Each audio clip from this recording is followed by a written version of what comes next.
అవ్వచ్చు. ఇప్పుడు ఫర్ ఎగ్జాంపుల్సే ఆ హీరో లైక్ స్క్రిప్ట్స్ వింటూనే ఉన్నాడు అనుకోండి, లైక్ ఒక 10 మంది డెబ్యూటెంట్స్ నాలాంటి వాళ్ళు నాకు ఆ పాయింట్ కనపడింది. నేను చెప్పిన పాయింట్ నాకు ఫోన్లో మాట్లాడిన పాయింట్ యాజ్ ఇట్ ఈస్గా అక్కడ వచ్చింది ఒక జోక్ కిందకి.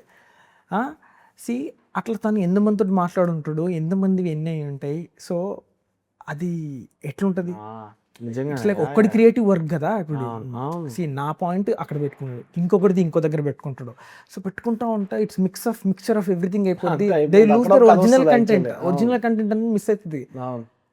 సో అది సంథింగ్ రాంగ్, నాకు కాంప్లికేటెడ్ అనిపించింది అయితే అది. నేను ఎట్లా అంటే మీరు చూడండి, ప్రొడ్యూసర్స్ కూడా డబ్బులు ఊరికే రావు కదా.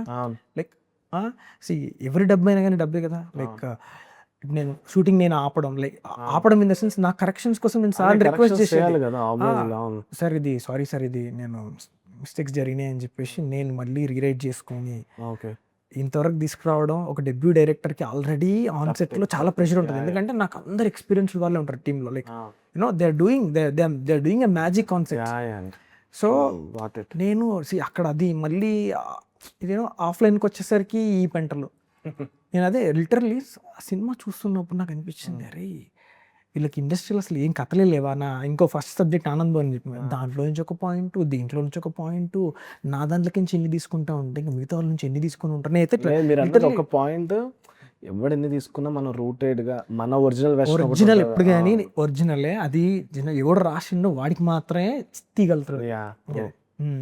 హోప్ఫుల్లీ సూపర్ సక్సెస్ అవ్వాలని అయ్యో డెఫినెట్గా అండి. చాలా మంది ఎఫర్ట్ ఉందండి దీంట్లో. చాలా మంది ఎవ్రీవన్ టెక్నీషియన్స్ కానీ ఎవరైనా కానీ చాలా ఎఫర్ట్ పెట్టారు, డే అండ్ నైట్ కూడా వర్క్ చేసారు. So we're bringing this film on July 17th.